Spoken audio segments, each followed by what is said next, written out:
Thank you so much for joining us as part of Unidos Online, hosted by Latinx in Gaming, and of course, in recognition of Hispanic Heritage Month. This roundtable discussion is called PR in Gaming, Storytelling Beyond the Map.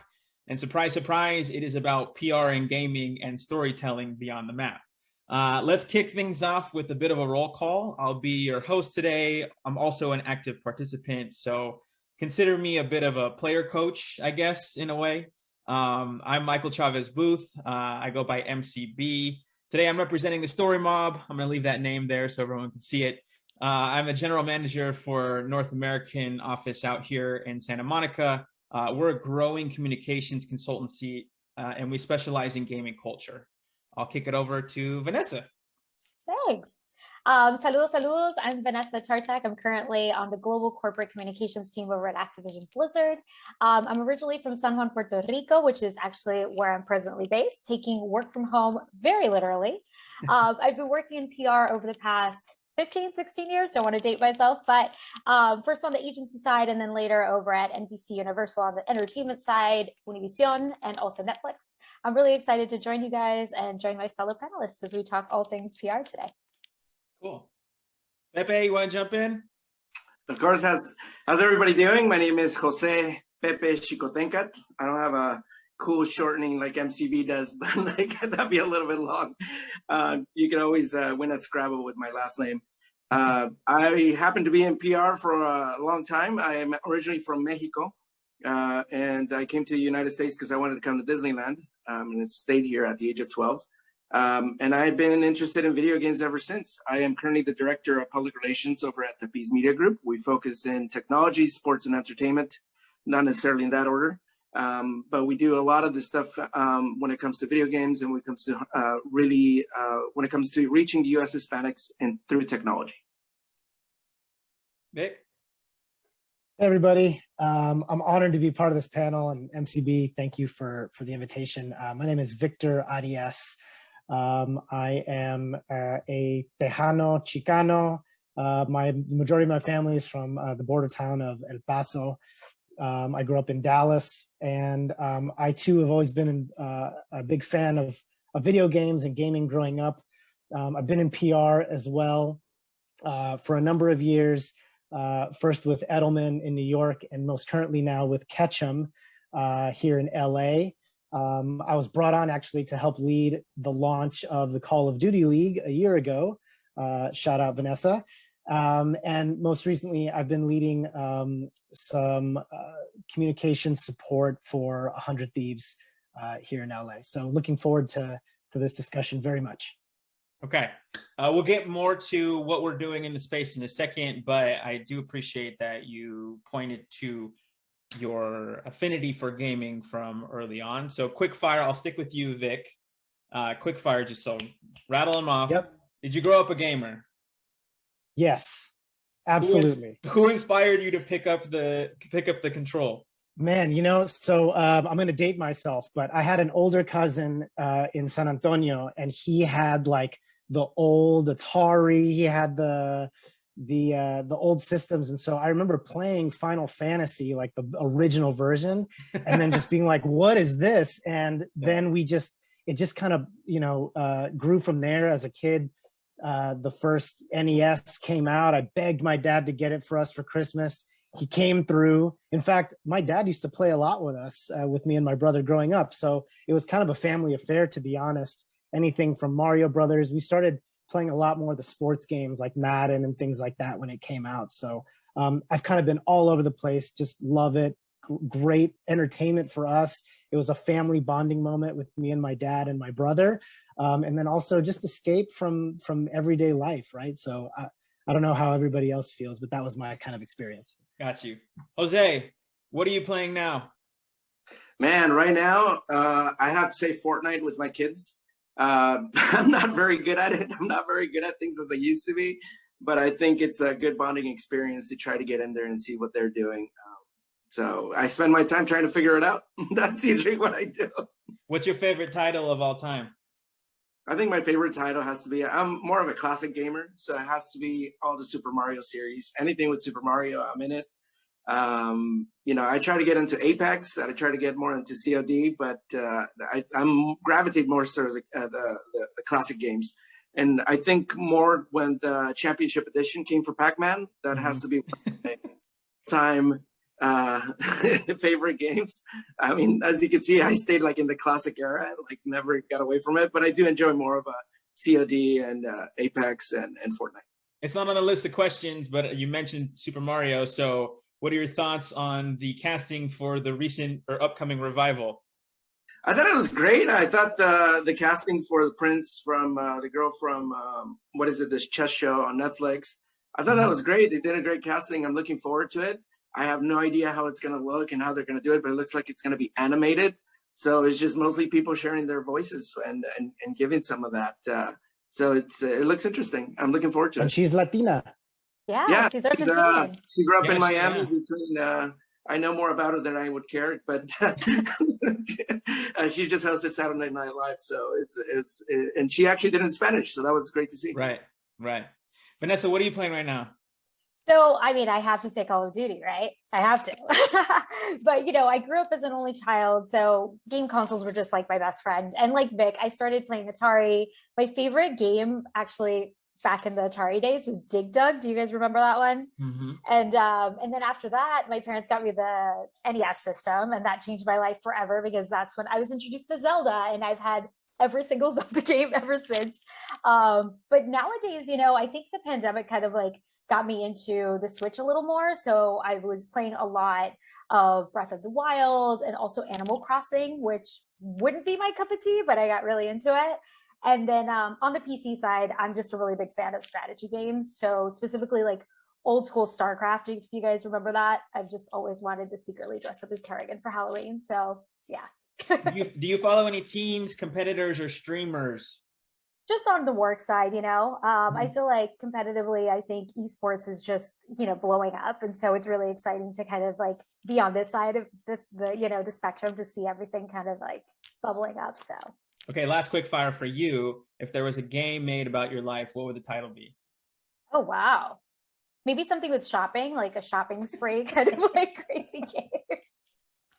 Got you. And for myself, I did grow up a gamer. I had NES, Sega, SNES, before delving into 64 with GoldenEye and Mario Kart. Obviously, those have, I think, a near and dear place in all of our hearts from our era anyway.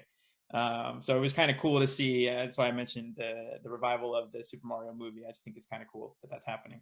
Okay.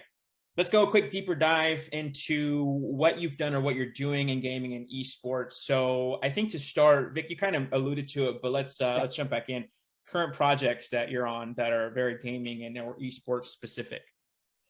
Yeah, just to go back, you know, a year, I think really the when I first truly jumped in the deep end was with Activision Blizzard and Call of Duty League, right? I think what was interesting is this was the first time that they were launching a professional league. It was worldwide. They had representation in Canada, in Europe. And so it was a big deal. Obviously, the pandemic kind of shifted the way things worked. You know, initially, I think they had 2 live events to kick things off with a lot of fanfare, but we had to kind of move everything online, which had its own sets of challenges. But you know, all in all, I was excited to be a part of that campaign, of that project, and I learned a lot. I learned a lot from everything that we kind of went through, and obviously helping to launch a league in its infancy is, you know, it comes with its own learnings. I think so. So now, like I said, my main client is 100 Thieves here in here in LA. And so there's a different kind of set of storytelling that we're doing for them versus say for, you know, a professional league with teams and individuals, right? So for us, we're kind of digging in more to the creator side and trying to tell kind of a larger story around what the brand is doing overall. So that's kind of my main focus these days. You keep leading some of my questions. It's great. So we'll come back to some of those elements in a moment as to some of the things that you're actually doing in terms of PR and marketing comms. Vanessa, I think we kind of know your role and maybe some of the work that you're doing. Is there a recent campaign or project that you worked on that you're really excited about and want to kind of like point out or call to? I think it's interesting because on the corporate communication side, we have franchise teams that handle, the different franchise news, announcements, updates and all that. But on corporate communications, we have like a specific different type of challenge, right? Where we're telling storytelling around our culture, our employees, our overall, corporate culture, and just our executives. And, it's been really interesting and a really great challenge for me to just, kind of dive in and understand, all of the offices that we have around the world and the different studios that work on our games and how they kind of like, switch off from like which one gets to work on Call of Duty next, and that sort of thing. I don't know if you guys know this, but we have close to 12,000 employees around the world. So it's been really, really cool to kind of talk to some of these employees and learn their stories, and just capture, their love for gaming. I recently learned of a woman in our team that's been working on COD for like 16 years, and she's a Latina. Like, how would you feel if you learned that, a Latina is like crafting your games? How cool is that? So I get to do some of that fun stuff. And during the pandemic, we actually kicked off a global newsletter. Initially, it was to keep everybody informed. But as we kind of like, continue this work from home thing, it's become kind of like business updates and profile pieces. And the more we hear about these employee stories, I feel the closer it brings us together. So it's been really, really cool. And as I mentioned, the executive leadership team, I get to work very closely with them, which is really awesome. Specifically when we have two Latinos at the helm, with Fernando Machado as our CMO and with Daniel Alegre as our president. So it's just been a wild ride so far. I've been at the company for 2 years, almost 2.5 years. So, it's just been really wild to be a part of it and a part of the magic. Jose, what about you? What kind of current projects or recent projects are you working on in and around the space? Well, we just recently wrapped up a program with the LA Gladiators, who is an Overwatch team here in LA. So they have a huge rivalry with different teams here. And it was just an interesting experience because it's almost like bringing sports and having an actual team like of 4 people going in there. So bringing in our sports experience and the tech experience into like one was like such an interesting opportunity. We actually helped them out because they had a revamp of their shirt. So their shirt was... they had a special edition by David Siqueiros, who has to be the grandson of David Alfaro Siqueiros, who is a great muralist in the LA area. And like, they didn't really know what they had on their hands. So we came in with that cultural background. They just wanted to have something done in LA by someone in LA. But we just developed a whole program for them, which we developed a fair, like a street fair for them. And we did a bunch of different things that was very much true to the LA culture, but with gaming. And that's just something that just like, it's not heard of. It's not something that it's usually done. It's usually at a bigger scale. We have like stadiums now, we have our like streaming and all that stuff. But I think it was great to see how culture meshed with video games and how there was a space there among Latinos and even non-Latinos, just culturally, like how LA gravitated towards a team like the LA Gladiators. Let's partner on the next one. I've worked in the past with plenty of muralists, including several that are Latino, and have some traction in history in LA and Pacoima and surrounding areas. So next time you guys need somebody, I got a small roster. I'm still friends with, no longer necessarily clients, but still close enough. And then for myself, because we do specialize in gaming culture, esports and competitive gaming is at our core. It's kind of where we came from. We work with several publishers and tournament operators. Like we work with Riot Games across League of Legends competition here in North America, as well as Europe. Valorant in the same regions, starting to do more work with Wild Rift, which is obviously a growing mobile game.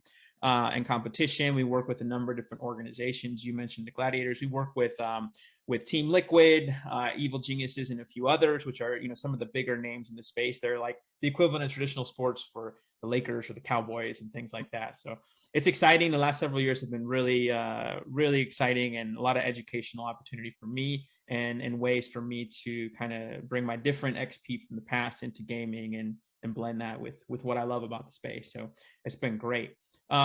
Speaking about the space and kind of where things are at, would love to kind of give our viewers a little bit more insight into where we feel the industry is. And obviously PR is consistently and constantly evolving, and things are changing right in front of our eyes, like day to day. So we kind of want to talk about that a little bit. But first, to give a baseline, we've been saying a lot of, I think, terms and, you know, adages that maybe some of the viewers don't understand, but let's take a step back and kind of help them get a sense of what PR and communications are. So pop quiz, I'm gonna start with you, Vic. If you had to kind of like summarize what you think PR is, what is it in your own words? I was hoping you wouldn't ask me this question, because it's a tough one. And I have a feeling everybody has a different take on this, right? And it's different for everybody just based on the role. I think public relations, I think PR is very broad. And to your point, it's constantly shifting. But I think in my mind, it's basically kind of this confluence of a little bit of art, a little bit of science. So it's a way to amplify marketing or storytelling with media and other interested stakeholders to help brands get credit for what they're doing. So in other words, and the reason why I say that is because a company could have a marketing campaign that's incredible, but that doesn't necessarily mean that media or people are going to be talking about it. It doesn't necessarily mean that there is a newsworthiness to it. And I think that's where we come into play. We try to uncover those storytelling nuggets, that stickiness, so that it resonates not only with media, but with people. I mean, you want people to be talking about it on social. That's kind of the new place where people get news anyway, or where trends are being talked about. So just to kind of be succinct, in my mind, that's a little bit how I would define it, but I would love to hear from the others on the panel too. Okay, we're not grading on a curve here, but pop quiz, Vanessa, and you alluded to doing, you know, some internal and corporate comms, it felt like. So there's obviously different areas of the business too that they look different from each other, but kind of what's your take on PR and how do you see it? Thanks. You know, I think it all comes down to storytelling. For me, PR is just defined as how to tell a different story, an opportunity to tell a story, and how you choose to do so. So, I mean, during my time over at NBC Universal and Netflix, I feel like entertainment was just very cookie cutter in the sense that, you know, you had a title and you found opportunities and you created relevant content. Whereas with gaming, it's kind of like a whole new ballgame, because we're talking about esports going virtual. We're talking about challenges of creating video games from home. We're talking about connecting, you know, kind of video games becoming that social connector. And what's interesting about gaming PR is that we're at the intersection of technology and entertainment. So, and sports, if you add esports to it. So it's just, you know, I think the best part of PR within this industry is that no day is the same. Do you feel like there's different objectives, priorities, and I guess with that, there's probably, if there are there also different obstacles, challenges, tools and resources between, you know, PR and storytelling and gaming versus maybe another vertical or more general PR and communications elsewhere? Absolutely. And I think, you know, my colleagues will agree. I think that we've seen the media landscape continue to shrink and the newsrooms continue to downsize. So I think that's the biggest challenge, and just kind of getting a piece of that pie, because, you know, everybody's kind of vying for attention, and it's kind of like, how do we make this different? How do we really relate to, you know, Vic mentioned earlier, you know, how do we get people talking on social media? How do we get influencers to organically talk about our products? You know, now there's Twitch, there's Reddit, you know, that didn't exist way back when. So, you know, there's other mediums to consider to reach different audiences. So I see it as a challenge and an opportunity to definitely explore these spaces. How have you seen the space change throughout your career, Pepe? Like what things have evolved or devolved or gone away, and how has that kind of benefited you or made things different or even at times challenging or difficult for you and what you do? Well, I think faxes have gone away. So I think for one of the things, I don't have to fax journalists and like write the producer's name on it with their phone number and hoping that they'll pick up my story and call me back. So I don't think any of you went through that, but I did. So What was that's the word you said? Faxing? fax. Faxing. You gotta Google it. It's a piece of paper that you would put electronically before email. Oh, I've seen movies. I got it. Yeah, I don't think anybody in the audience will even like know what I'm talking about, but it's like in somebody's archives now. But yeah, I think I agree with a lot of what everybody's saying here. It's our industry is very interesting because it's very difficult to define even for ourselves. I always say that PR chose me. I didn't really chose public relations. And one of the reasons for that is because I think when Ogilvy stumbled into PR and like by doing his stunts, that kind of stuck with people. Or like, public relations is all about doing the stunt and like about doing like this, big push where it's like in the middle of Times Square and like something's gonna happen, then that drives news. I think we've evolved from that, and like where we're at now is very much agreeing with what everybody's saying. We're storytellers first. Like, what is the story that we're gonna say, and how do we define our industry as far as like what type of things are we going to push to drive the perception of our brands? And I think what ends up happening is like we're advertising and marketing. And I pulled this from Madman, where he says like I blow up bridges. I think public relations is in charge of building those bridges between consumers and between brands. And in a lot of cases, we are working, whether it be brands, whether it be a talent, an artist, or whether it be something, in this case, a video game, which is not even something that's living and breathing, but we're doing public relations on behalf to bring it to life and to whether it be change the perception. And I think where we have changed now, where I started with Xbox, it was always a shooter's box. It was like everybody would always say, it's like, oh, well, media had this stigma that video games were evil. And even to this date, they still have that in them. And I think that's the biggest challenge that I have with video games, that we moved beyond that. And then in another layer, it's, video games are not a babysitter. So it's like when they're all like, where they're dangerous and all that, and all the stigmas that come with video games. I think that's one of the things that I continue to work with, particularly with Hispanic media, where I have to constantly remind them that, a console or a video game is not a babysitter. You would never leave a child unattended in the middle of a park. So why would you leave him unattended, like playing video games? And particularly when a lot of these video games are rated, not for their age. So that's one of the things that I really struggle with, in addition to everything that's happening within the industry, that there's smaller newsrooms, and definitely not that many journalists that focus on technology. To me, on our biggest challenge is how we're going to take very difficult topics like technology or video games and bring them to life through consumers and through consumer stories. Appreciate that. I think turning from some of the, not necessarily negative, but some of the things you were saying in regards to what it's not, looking at new tools or I guess opportunities within the space or platforms. Is there anything that you guys are seeing, and I'll open it up to anybody within the space that's like, oh, that is a new lever for us to pull in regards to storytelling? Not necessarily social media, but other things. Is there content? Is there in-game opportunities? Is there in-competition opportunities? What are some of those neat, levers or unique opportunities that you're seeing as storytellers and being like, oh man, this is definitely the way of the future here? Anything come to mind? I look at what Fortnite did with their, and I'm sure there's a lot of different things that are happening right now. Also with the COD, with Osuna, and how entertainment is coming into video games, and it's driving that.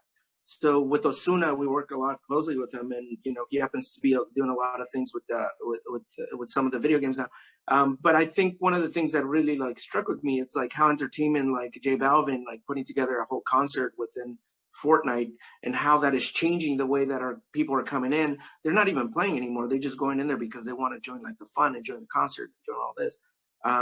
So that to me is one of the biggest changes. I think it took a pandemic for people to slow down and actually sit down and enjoy something like as a online video game concert. Where before that, I think we would have gotten there, but not as fast as we did like during the pandemic. I think that's one of the things that I see that are changing. Yeah, I'll jump in. So Pepe, I couldn't agree more. I mean, just in terms of entertainment, you're right on. It's exciting to see what's to come, right? One thing a little bit different that I think is interesting, and maybe it's still in its infancy, is this idea that video games and gaming is for everyone. And so it's gender agnostic, right? So we're talking about representation here, right? Like in terms of this panel. That's something interesting to me, because if you talk about the highest level of competition in esports and professional esports, you know, there's lines of delineation in traditional sports, right? There's the NBA, there's the WNBA, but in gaming, there doesn't necessarily have to be that. And I think we're going to see a shift at some point soon. I think, you know, even recently, the Minnesota team for CDL announced that they're going to be creating a all-female team to compete, right? And then even if you back up at the entry level, there are organizations like Play Versus who are pushing to make esports an accredited varsity sport in certain high schools, right? So I just feel like there's something kind of interesting bubbling up at that level that could also impact representation for our community too, right? Like if we're talking about younger people getting introduced and maybe even having opportunities to play at the highest level, who's to say that the next, LeBron James is not a Latino gamer and Latina, right? I appreciate the Latina inclusion, just because, it's really incredible to just talk to employees around the company and just understand, that, when I was growing up, at least, a lot of my girlfriends would definitely, kind of like not look down, but just kind of like, really, you play video games? Like, that's such a guy thing, and now it's, we're all into gaming, we're all playing. And I think Activision Blizzard is really interesting in the sense that, we're not just Call of Duty. I know we've been mentioning a lot of Call of Duty and, the leagues and whatnot, but, there's Candy Crush. Everybody loves Candy Crush. And so, I think that there's something for everybody. I think, but I think it's brought on a lot of folks that had maybe like stopped gaming because of life, like maybe they had a kid, maybe they got married, whatever the case. And then all of a sudden the pandemic kind of brought them back, which is really interesting. And now the fact that we have mobile is just a game changer. I feel like the fact that COD Mobile is now, free to play and whatnot is just, such a game changer. It's something that, folks have been able to kind of go back to it and, enjoy during, doctor's appointments or, in between meetings, like not supposed to. But yeah, I think it's just so much fun. And then the fact that we add to that, those in-game events, Pepito, you mentioned earlier about Osuna, you mentioned, Fortnite having devolving. I think, the more we can find these organic kind of influencers figures, it's just going to be that much better. I think there's a lot of fans out there that are, celebrities, that it's just a matter of like finding those right synergies and bringing them in for representation. Are there any stories that you feel aren't being told well or often enough at the moment within gaming, just to get our viewers to think about ways that they can plug in or contribute a little bit to the space, or think about that piece of it at least? One thing that I've been kind of struggling with is since I started at Activision Blizzard, a lot of folks have come up to me and said, like, how do I get into gaming? And I think that that's, something that I hear often, and it's because there's no real cookie cutter way of kind of getting there, right? I think lately we've been seeing, all of a sudden there's universities that are offering, courses within, esports and whatnot. I know that our CEO, Bobby, just set up a fund for the University of Michigan to have an esports platform, which is insane and amazing. Not to say that that's not the only one, but just saying it's really cool in that aspect. And I think that eventually, I hope to see more of that, because, it's only going to fuel that representation. And I hope that, that folks understand that it's through not only the studies, but also the internships that they'll be able to get, access. I think that the more that we as professionals kind of open that door as well, and kind of saying like, hey, let's connect on LinkedIn, ask me any questions you might have, we're able to kind of steer them in that direction. So hopefully that's something that, we see it as our responsibility to do. Got it. Are there any media pieces or I guess projects or trends that I'll open this up to the group, are underrepresented in regards to the news cycle, things that we could lean into more? I kind of like that maybe there's some world where we can create a standard or I don't know, some kind of mechanism where folks recognize a little bit more transparently, like, how do I jump into space? What are the options for me? And that could even be a story in itself, or something that, media may be able to focus on a little bit further. Because I feel like there's also this sense of distrust a little bit, because there was, that program that was asking people, it's like a certification program, or it's like, spend X amount of dollars and we'll get you certified and you'll be an esports expert. So like, but are there any other stories out there that we feel like we could really bring to the front as PRs, or rising PRs could help tell better within our space? I think with the work that I do with YouTube, I've managed to meet a lot of content creators that are actually driving their own stories.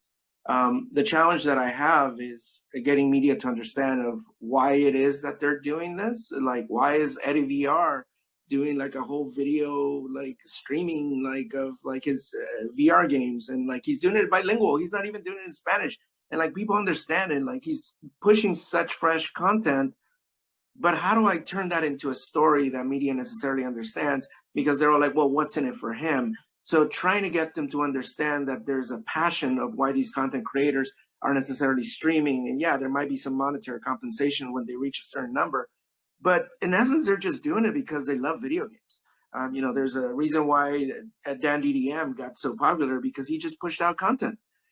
So telling those stories behind each one of these content creators, like a lot of the times it doesn't resonate with traditional PR, but in my take is like, do they actually need traditional PR since they're going directly to each one of their consumers?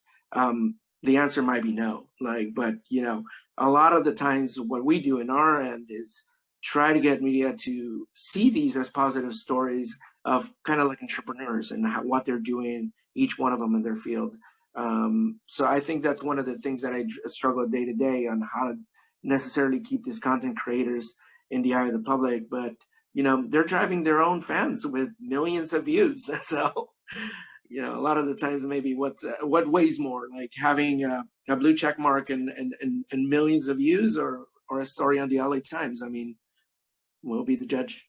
Yeah, taking that concept of like profiles and background on why folks are doing things the way they're doing, and then going back to what Vanessa was saying, I'd love to see more profile pieces on folks from the outside in who have found success, and why their XP from the past has allowed them to find success in gaming and esports. So for instance, if there's someone that is some kind of food icon or tycoon, and then comes into space and all of a sudden finds a niche for themselves and like totally blows it up, we're not seeing all of those stories. It feels like there's still some siloed communication and coverage between like the gaming and esports natives and then the folks outside. We're starting to see more of the convergence, but I'd love to see like the bottom up kind of thing, where like I was totally in one career, pivoted, and then jumped over into gaming and esports and took those skills with me, and now I have my own empire kind of thing. An anecdote for that, I have a friend who is doing basically ad sales and integrations for a really big publication, ironically, and he was also gaming on the side. And then his name became kind of a meme within the space, because when he did something good, it was emulating what he had done. It was kind of like his trademark within the game. And now he's created his own organization. So he's building out his own esports organization now. And he's obviously no longer with the publication. He's with it. And it's just like, it's a really interesting and unique story that I don't think we're seeing a whole lot of that quite yet. And I hope we see more of that, Okay. Let's shift gears a little bit in regards to opportunities within the space, because I think we've set the stage as to like what's happening within the space, how it all is coming together, and those kinds of things. So I want to start off with what you all think, who and what makes for a good PR practitioner within gaming or esports? What kind of skills, what kind of persona, what kind of drive and that kind of thing do you feel like makes for good practitioners within the space? Besides the personality traits that we all possess, obviously, because we're killing it. But anyone want to kick off? Yeah, sure. I think just in general, just a curiosity, just knowing that things are moving at the speed of technology, right? So there's new games, there's new ways that games are coming to the forefront in different aspects of culture. So you kind of have to be adaptable. You have to be curious. And quite honestly, I think as like people that grew up with different, living in different worlds and with different cultures, that's like a natural superpower that we're able to lean into, right? So, I mean, I think it's like just knowing that if we're talking about video games and gaming and kind of balancing all those things and trying to figure out storytelling, also realizing that like we have to look into fashion, we have to look into traditional sports, we have to look into finance and money and like where sponsorships, like all of those things, you kind of have to have be more of a generalist in my mind to truly understand the scope and the trends of where games are going. Do you feel like sorry. Go ahead, Vanessa. I just something really resonated with me when you were talking about just being a generalist, just because I feel like we just have to be devourers of content all the time. I feel like we just have to know so much about pop culture, about all of these, influential folks that are moving the needle, and how do we kind of tap into those new audiences? So I think, versatility is definitely one. I think, there's that old saying about PR, not ER. So I think it's something that, the person has to be cool, calm, and collected, just chill under pressure, and willing to kind of roll with the punches. I think that's a really big quality that I look for, and a really great writer, because there's nothing that, my biggest pet peeve is somebody that just like struggles with the writing. So definitely that. What about in terms of resources and folks that are getting started out? I feel like there's this populace of folks that are doing comms within esports and gaming who have made the transition over from another space. I mean, I come from traditional sports. I've done a lot of entertainment in the past, but I obviously, going back to it, grew up a gamer. When I was at the NBA, I helped launch the 2K League, and that was kind of my foray into the space. And then I got a better understanding and was a nerd and kept following the space behind the scenes and seeing what the business was doing, etc. But I was basically a specialist elsewhere and came over and translated those skills. Now, it feels like there's other folks that are within the space that have an inkling or some kind of native persona or skills that could easily translate. They just don't know yet. So what are the resources, or where would you recommend, or how would you recommend folks think about potentially making the transition from an outside space in, or B, from an inside space, but from one area expertise into comms and PR?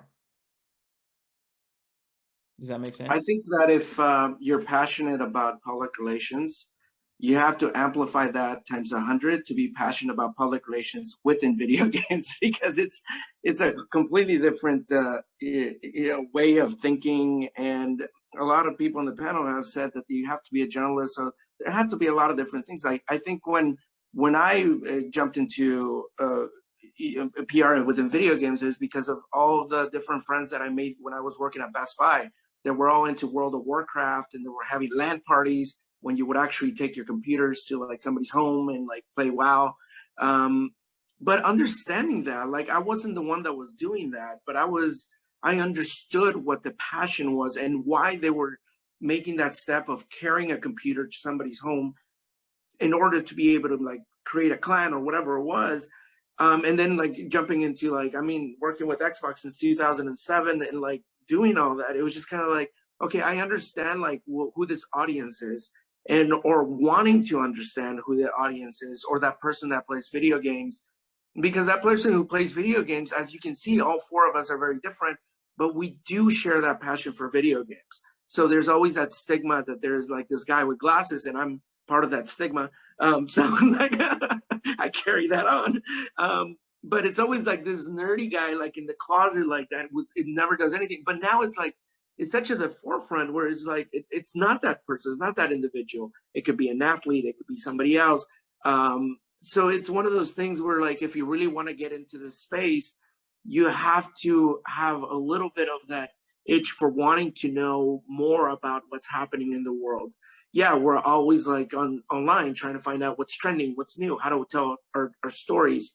But you definitely have to have that passion and drive for the technology space. And I think even if you're not into technology, I think right now what's happening, if you're into entertainment and sports, with the way that technology, with the way that video games is now transforming itself, you could bring some of those skills into this space, because that's the way that we're telling stories now. It's like, how can we make it more like consumer like, and all the entertainment that's coming in, all the sports that's coming in, all that added value. I think if people are truly like interested more like into video games, but have that in their background, they could do very well in this space. It sounds you're kind of mentioning a lot of pockets or areas of fandom where folks can understand, like, real adoration and admiration for a certain space, and like understanding how that group works, how those tribes work, right? And then those can kind of translate over, I think, into applicable skills for doing the same thing within gaming. Pepe, how did you make the crossover? How did you eventually cross that bridge and doing more gaming work? Like, what was that moment? Did someone help you, or where did you go?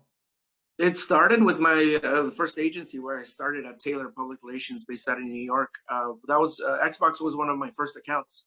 So it was Microsoft Xbox, mainly with Xbox, but I also did a lot of sports. So I did like Mizuno, and I did NASCAR and Fiesta Broadway, and all these other things that I was doing. But that's kind of like how I jumped in. And I jumped in with Pac-Man Championship Edition. They didn't know that. Well, when you do these call outs for all these championships, they didn't know that the winner was going to be a guy from Mexico. So he was from Pachuca. So now they wanted to do this media tour. And, obviously the guy has limited English. So that's how I got jumped into the Xbox account. So I ended up working with Xbox for a while. And everything ended with the launch of Xbox One when I left to do other things. But that's kind of how I got into Xbox. And even Vanessa working with, I think she worked at Edelman with Xbox for a while too. So it's to make a long story short, Xbox went to Edelman, and then I wasn't working on Xbox. But then I went to Edelman, and then I started working with Xbox. We're all Edelmites, by the way. Did you all Edelman alums here? Yeah, we've that's all crazy. Oh, cool.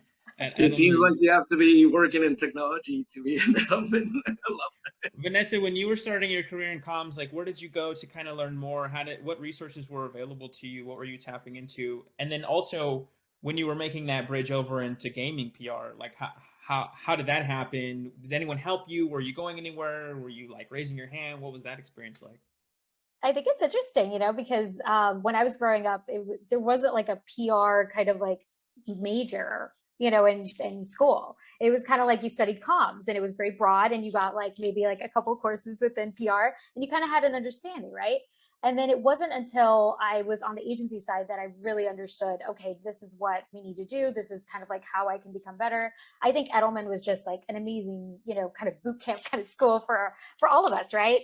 Just because we got to work on so many accounts at the same time, kind of learning about all these different industries, and I just think that was just the best avenue for me. So I started on the Xbox business, and then after that, I got to work on the Nintendo business, and just having that kind of parallel of understanding between the two was just fascinating. The fact that, an American company versus a Japanese company where, we can't use the word success, for example, that to me was just mind boggling how, there's different cultures, even within, the different brands, and just their games in general are so different. So I think that really helped me. I think just, that curiosity that Vic mentioned earlier just was really what helped me. But I think at the end of the day, the fact that I got into this position was honestly, because after Netflix, I really wanted to stay within entertainment and technology. And this is just the best avenue for both of them. And because I was playing so much StarCraft, it just, they've always been kind of like, top of mind. And at the end of the day, when I applied, it was just kind of like a dream come true to be working on this business. So yeah, I encourage everybody to just, start following the companies that they're interested in, whether it's an EA or a Riot or whatever, just kind of start learning about their culture and kind of like, their different, like how big they might be, their executives as well. Just following them, seeing what they're saying about the company. I think that's really important. And then from there, I think when you come ready to an interview and you have all this knowledge, it's just going to be so much easier. Do you all feel like there is easier transference of skills and know-how and interest than there was when we first started in this space, just because the space continues to grow and there's a convergence with so many other verticals? Like you mentioned earlier, Pepe, there's athletics, there's like professional and traditional sports that are entering the space. There's, pop culture entertainment that's entering the space. There's even in some respects, political advocacy and public advocacy that's kind of entering the space. Do you feel like that's kind of an entry point that some people can consider and look at as well? Yeah. Yeah. None of us want to take the question. I'll start, but Pepe, definitely feel free to follow. But I think you're onto something, MCB. I think that my way into game was actually more through like my background in traditional sports, kind of similar to you, MCB. So it's a proof point that like all of us took different routes and leveraged different experiences and different connecting points to like resonate with this new industry that we're now focusing on. And so I think that there's probably never been a greater opportunity to do that than right now, especially knowing how PR has just evolved so greatly. You can almost every industry now has some sort of storytelling need, whether it's through traditional media or not. So I think that if you're resourceful enough, if you're smart enough, I think you're able to do it. And one last thing I'll add, just going back to the cultural piece of this, is that I feel like as Latinos, as Latinx, as Hispanics, a lot of times, and I don't want to speak for the panel, but a lot of times, I find myself as the only Latino in the room. And so I have to, I heard the word translate a lot. How do your skills translate? How do you translate, telling a story to a broader audience versus just like an endemic gaming audience? I mean, we are so well primed for that as cultural conduits, right? I feel like a lot of times we have to be the ones to make that bridge or be that connection to people, as Pepe mentioned, so that they understand what we're working on in gaming and how that translates to broader audiences or to different audiences who may not understand that side of the culture. So I just feel like we also have a really unique opportunity to tap that as an additional skill that maybe others don't have the opportunity to tap. Yeah, I really agree. And I think looking around the space, and that's why we're here today, right? Obviously trying to drive forward some of the representation within the space as it applies to Latinos. I think that I'm still feeling that way as well, and that we're underrepresented, especially with what we do.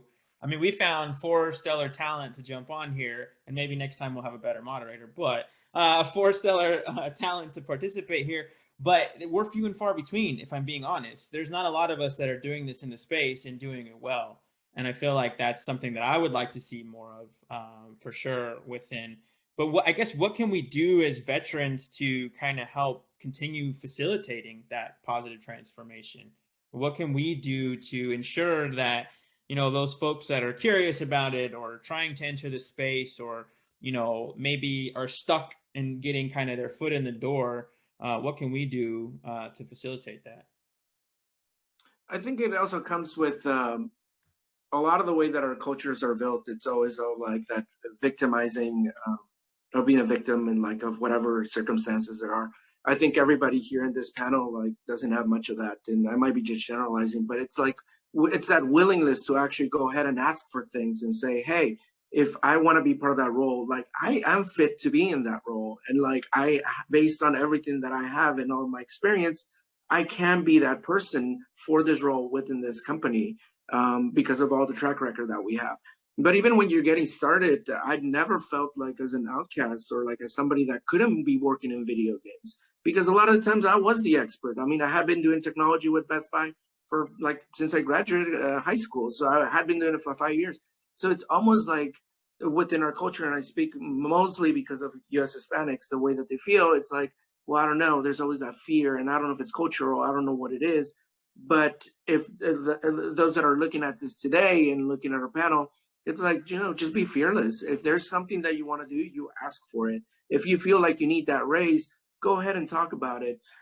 You know, find yourself a mentor. There's 4 of us here, but the only way that we're going to grow is as a community. You know, there's other different communities out there that do very much the same model, like of building themselves up. And, you know, there's an opportunity here. You would be good for it, but actually working your way towards it because you know that you are the person that's the right fit because you put in the work to be that person. I'll be preaching a little bit, but I think that's the only way that we're going to be able to get more Latinos in this space. You know, there's not that many Latinos in there. There's only 2%, and that's within like that 8% of the total Latinos that they're in. So it's like, we got to do more to tell people that there is companies that want to hire you, that they have all these available positions, but you have to put in the work to be able to get into that position. So which is crazy. Which is crazy to think about regarding, I mean, and when you're looking at the breakdown of the representation within the U.S. and how Hispanics and Latinos continue to grow that number and that populace, and it still feels like we're all saying here, we're a little underrepresented in certain spaces. And I think that like you're saying, Pepe, like really communicating that interest and that want, and doing some homework and doing some due diligence and really advocating for yourself and vying for yourself. I liked your mentorship note. I'm huge on mentorship. Anyone out there that's listening, if you're looking for a mentor, happy to chat with you further. But a tool that I was introduced to early on in my career that's been really beneficial for me is it's called a 2-5-10. And so you look for folks that are 2 years ahead of where you want to be in your career, and you reach out to them and you try to set up informational sessions just to get to know them and what they're doing and how they got there. Then you do the same thing with people that are 5 years ahead of where you might want to be. And then you do the same thing with people that are 10 years ahead of where you might want to be. And it becomes a little bit more difficult as you progress because you're like, 5 years looks different than I thought it might. 10 years looks different than I thought it might. And there might be fewer people, but the challenge in itself, you're doing that homework, you're learning more about yourself and the space. And then when you do have a conversation with someone, it's really invaluable because you're able to A, recognize how they got there, and B, bring things from that research that you did to the conversation. And in looking for you, I noticed that you were involved with this. Tell me more about that. And I feel like that's really invaluable XP that people dismiss now more than ever, it seems like. Yeah. That's a great piece of advice, especially just networking in general. That like kind of puts a focus on it, MCB. And to your point, I'd like to raise my hand too. If anybody watching this, you know, hits me up on LinkedIn or anything like that, I will commit to responding and helping in any way I can. For sure. I think, you know, I agree with everybody on the panel. And I think it's about finding those opportunities and kind of like seizing them, right? I remember, you know, on the agency side, being really frustrated because there were no technology spokespersons, and kind of saying like, okay, so maybe I can be that technology spokesperson. And I know, Pepe, you did this as well, you know, where we would just, you know, go into Univision and Telemundo with, you know, a whole bunch of tech gear and just do our own segment, essentially, because we found that there was a need, and obviously, you know, newsrooms were downsizing at that time, and they found it to be, you know, a great resource. So I think it's just identifying those opportunities and seeing how you can kind of whittle yourself in. Another thing that I think has helped me a lot throughout my career has been being embedded into Latinx employee network groups. Right now, I'm in the Activision Blizzard network group, and it's just been so amazing to, you know, not only think about Hispanic Heritage Month, but kind of like a steady drumbeat year round of like, how are we going to continue this conversation? And how are we going to create more consciousness in a way? And also being a resource to our developers, and kind of saying like, hey, if you have any questions about our community, come to us, that sort of thing. So I think that's really cool. That's a great point regarding kind of the fact that it's a 365, 24/7 piece, not just 1 month. And I think that also points to, what you were sharing earlier, Pepe, and, folks getting the ganas and the drive to kind of get out there and do it for themselves. One thing that I've really admired with some of my colleagues, you guys included, and one thing that I've really tried to do for myself is see a white space, fill the white space, see a problem, find the solution, and bring it forward. And that has led to positions. It's led to raises. It's led to promotions. It's led to other ventures I never thought I would ever step into. But because I've seen something and been excited about, oh, I know how to fix this, or I can contribute to this conversation, and then jumping into that, it's really helped me along my career. So for those folks that are tuning in, if you have something that's like on the tip of your tongue and you really want to suggest it to someone, do it. Figure it out. Get out there and communicate that the best way you can. And do it in a measured fashion. Don't just raise your hand and scream and yell, but like, come with the full solution behind it. I think there's a lot of value to that. Okay. We've covered a lot of ground. I think there were some things that we still wanted to plug into, but because of that, I encourage, and I hope you all feel the same way, that the viewers can reach out to us independently. So quickly as we close, I'm happy to have you reach out to me on Twitter. It's M Chavez Booth. You can also email me. It's mcb@thestorymob. Probably the best two ways, or add me on LinkedIn. Vanessa, how can folks get in touch with you? I think LinkedIn is the easiest option. I'm also on Twitter. I just don't tweet as often as I should, but it's @vtartek. Dick, what about you? I'm the exact same as Vanessa.